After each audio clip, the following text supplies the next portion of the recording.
Hola hermenautas, bienvenidos y gracias por acompañarme en el primero de estos viajes a través de ese inmenso mar de símbolos que es la astrología.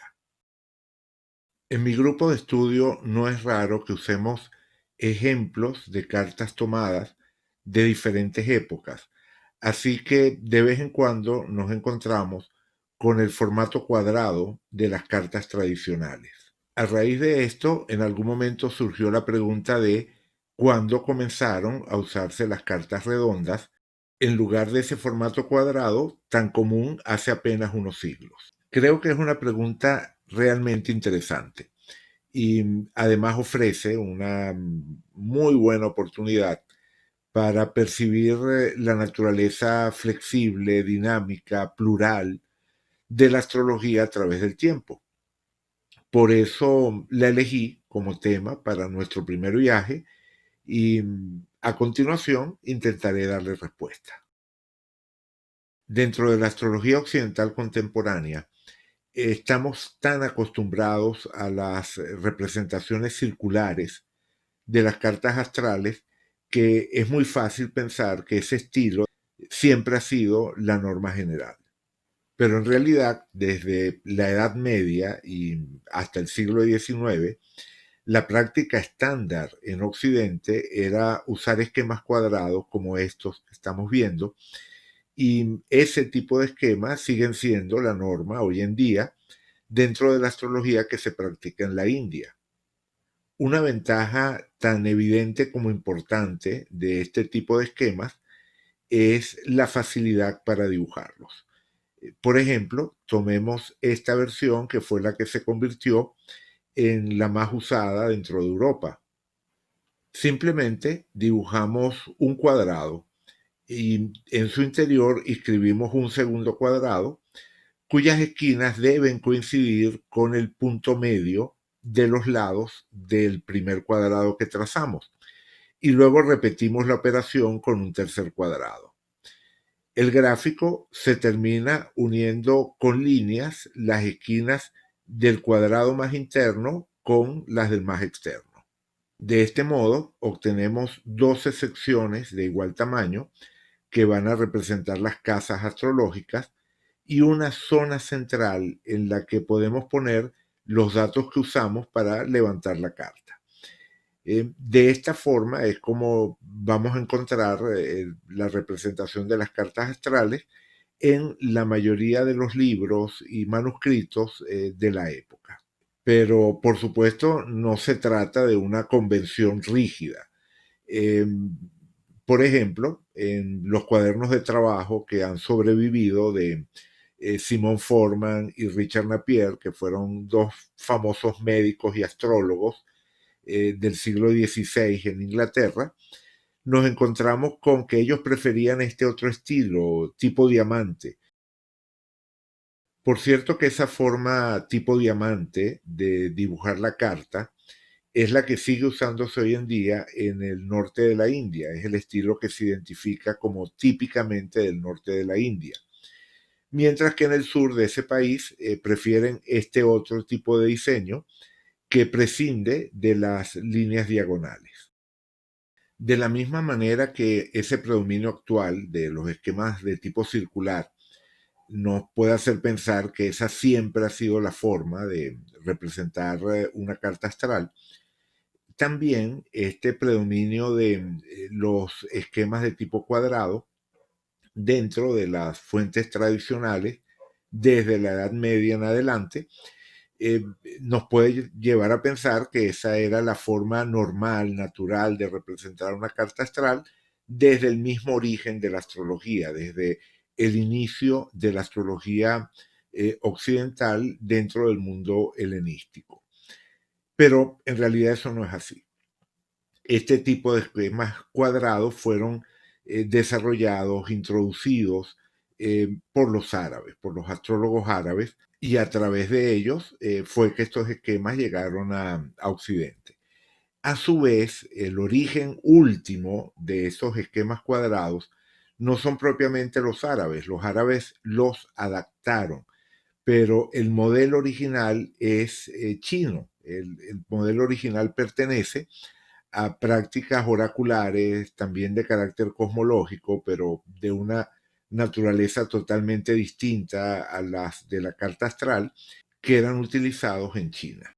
En particular, estaban orientados a encontrar días favorables a través de algo que llamaban los 12 espíritus y con lo que realmente no me encuentro familiarizado, pero lo cierto es que esa es la base de nuestros esquemas cuadrados en la tradición europea occidental. Pasan de China a través de los árabes hasta Occidente a través del llamado Camino de la Seda. Recordemos que es precisamente esa la época en la que se activa esta ruta de intercambio comercial, pero también intelectual y cultural entre Oriente y Occidente. Así que en realidad los esquemas cuadrados son relativamente tardíos dentro de la tradición y si dirigimos nuestra atención hacia la antigüedad helenística, los muy escasos ejemplos de representaciones gráficas de cartas astrales que han sobrevivido grabadas en muros son todos circulares. Una notable sección es este horóscopo que está fechado, o sea, representa una fecha del siglo V y por tanto pertenece al periodo helenístico, a la última etapa del periodo helenístico. Pero en realidad este gráfico ha llegado a nosotros a través de un manuscrito que es del siglo XI y probablemente el copista dibujó el gráfico en el estilo de su propia época. En realidad ni siquiera podemos estar seguros de si el manuscrito griego original contenía o no algún gráfico, porque la costumbre generalizada en los textos helenísticos que han sobrevivido es la de describir los horóscopos mediante listas de posiciones planetarias sin ningún tipo de gráfico asociado. Es muy probable que esta ausencia de gráficos en esos textos helenísticos, que nos puede parecer tan extraña desde nuestra perspectiva actual, tenga que ver con que la costumbre era dibujar la carta usando, por ejemplo, un tablero de arena, una caja de arena. El astrólogo dibujaba la carta en la arena y ubicaba una serie de piedras que representaban los planetas sobre ese esquema y esa era la forma en la que trabajaba. Entonces las listas de posiciones planetarias era realmente todo lo que se necesitaba. Por supuesto, quienes podían permitirse ese lujo, en lugar de usar una caja de arena, utilizaban tableros expresamente diseñados para este fin, donde se representaba el zodiaco y que podían estar ricamente adornados. En ese sentido, hay un ejemplo interesante, un ejemplo literario interesante, en la novela de Alejandro Magno, una novela típicamente helenística, llamada Vida y Hazañas de Alejandro de Macedonia. En esa novela hay un personaje llamado Nectanebo que es astrólogo y que en un momento le realiza una profecía, le hace una consulta astrológica, digamos, a la mamá de Alejandro Magno, a Olimpiade, y entonces vamos a leer lo que dice el texto, la descripción que hace el texto de la tablilla de Nectanebo. Y Nectanebo, metiéndose la mano en un pliegue de su ropaje, sacó una tablilla que ningún lenguaje puede describir. Estaba hecha de oro y de marfil, y en ella figuraban los 7 astros y el horóscopo. El sol era de cristal, la luna de diamante, el llamado Zeus de pumita, Ares de hematites, Cronos de ofita, Afrodita de zafiro, Hermes de esmeralda y el horóscopo de mármol blanco. Admirada Olimpiade de la suntuosidad de la tablilla, se sienta junto a Nectanebo y después de ordenar a los demás que se aparten, le dice: Profeta, revélame a mí y a mi esposo nuestro sino. Creo que ese fragmento resulta interesante porque nos permite atisbar lo que podía ser el equipo, la parafernalia habitual de un astrólogo practicante en la época helenística. Por supuesto, en este caso se trata de un astrólogo de alto nivel que atiende reyes y reinas, y es natural que su equipo sea un equipo suntuoso, un equipo de lujo. Pero probablemente los astrólogos menos encumbrados utilizarían, como dije antes, cajas de arena más bien sencillas. Lamentablemente en el fragmento no aparece una descripción de la forma de la tablilla de Nectanebo, pero algunas de esas tablillas sí han sobrevivido, muy pocas de forma fragmentaria, pero a partir de esos pocos restos que nos han quedado, podemos concluir que la forma, la representación de las cartas astrales tenía forma circular, porque efectivamente las tablillas que han sobrevivido muestran esa forma circular. Esta preferencia por usar representaciones circulares es totalmente comprensible, totalmente esperable, porque para el pensamiento griego el cosmos estaba formado por una serie de esferas concéntricas, una esfera para cada planeta, una esfera para las estrellas fijas, en fin, ¿no? Era un sistema de esferas concéntricas con la Tierra en el centro, y por lo tanto nos remitía a la imagen de lo circular. Y el movimiento circular era considerado una expresión de la perfección. Cuando encontramos dentro de la tradición helenística representaciones del zodiaco, como por ejemplo la del templo de Dendera, encontramos que la representación, por supuesto, también es circular.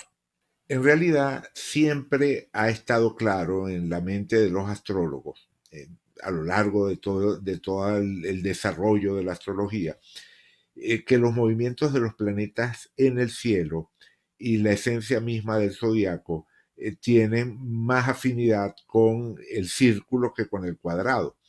Así que en realidad lo extraño es la popularidad que llegaron a alcanzar los esquemas cuadrados desde la Edad Media, a partir de la Edad Media. Una primera razón, por supuesto, es la ya mencionada facilidad para dibujarlos.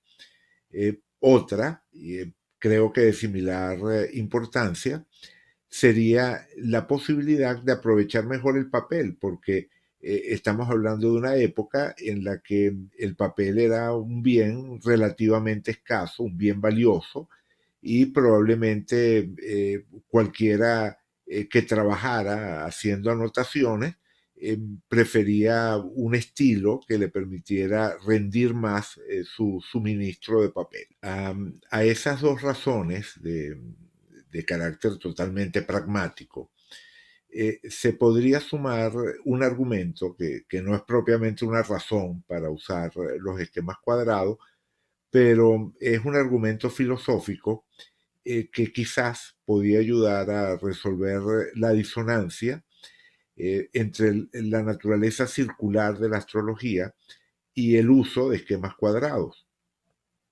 Como mencionábamos, en la mente del astrólogo predomina un esquema circular. Entonces tiene que producirse cierto ruido al trasladar ese esquema circular a una representación cuadrada. Pero podemos establecer una analogía entre esa representación cuadrada y por tanto imperfecta de un cosmos circular y la propia condición del mundo material que habitamos los seres humanos, y que era considerado como una manifestación inherentemente imperfecta de realidades inmateriales que serían las que representarían la perfección. Ese es un tema recurrente en la filosofía platónica, que está muy ligada al origen de la astrología, forma parte del marco del pensamiento en el que se gestó la astrología helenística. Así que desde ese punto de vista, por lo menos, el uso de esquemas cuadrados podía resultar coherente. En cualquier caso, creo que resulta curioso que cuando en 1830, en un libro llamado Planiferios Celestes, un astrólogo de nombre Thomas Osley empezó a abogar de una manera especialmente vehemente por romper con la tradición de los esquemas cuadrados y sustituirlos por representaciones circulares. Él, sin saberlo, estaba realmente retornando a una tradición aún más antigua, en su deseo de romper con esa carga tradicional de los esquemas cuadrados. Realmente, sin saberlo, estaba regresando a una tradición aún más antigua que se remontaba a la astrología helenística, esta de los esquemas de tipo circular. Vale la pena leer sus argumentos expuestos en ese libro. También hay otro impedimento muy grande para la perfecta adquisición de esta ciencia, que es la figura absurda o diagrama que casi siempre se usa y que muy impropiamente es llamado figura de los cielos, y que consta de un cuadrado y varios medios cuadrados o triángulos arrinconados y encajados entre sí, como un pavimento de mosaico. En nombre de la razón quisiera preguntar, ¿en qué sentido se puede comparar un pavimento con mosaicos con una figura del cielo? Las órbitas de los planetas son casi circulares. Los planetas mismos son globulares y las líneas que se distinguen por los nombres de eclíptica y ecuador, etc., son círculos perfectos. Cuán excesivamente absurdo debe ser, entonces, representar la figura de los cielos bajo la semejanza de un pavimento roto o de un cuadrado de tablero formado por varios otros cuadrados, cortados por sus diagonales y torpemente pegados de nuevo. Seguramente nunca pudo haber sido un hombre de ciencia el que inventara una figura tan absurda, sino un sórdido avaro con el fin de ahorrar media pulgada de papel. Por supuesto, podemos agregar que ese último comentario de Oxley es un anacronismo bastante injusto, ya que querer ahorrar papel en la Edad Media, cuando se introdujeron estos esquemas, no era un acto de avaricia, sino de sensatez.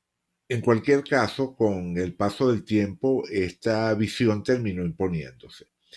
Y ya para finales del siglo XIX, los esquemas circulares estaban en vías de convertirse en el nuevo estándar.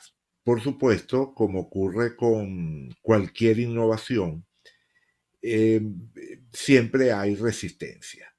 Y por eso no es raro que en esta publicación de inicios del siglo XX, ya es una publicación del año 1900, se describen varias formas de representar una carta astral y con relación al estilo circular anotan que se trata del estilo del amateur y además agrega burlonamente que generalmente está hecho de una manera tan fina como un vestido de seda.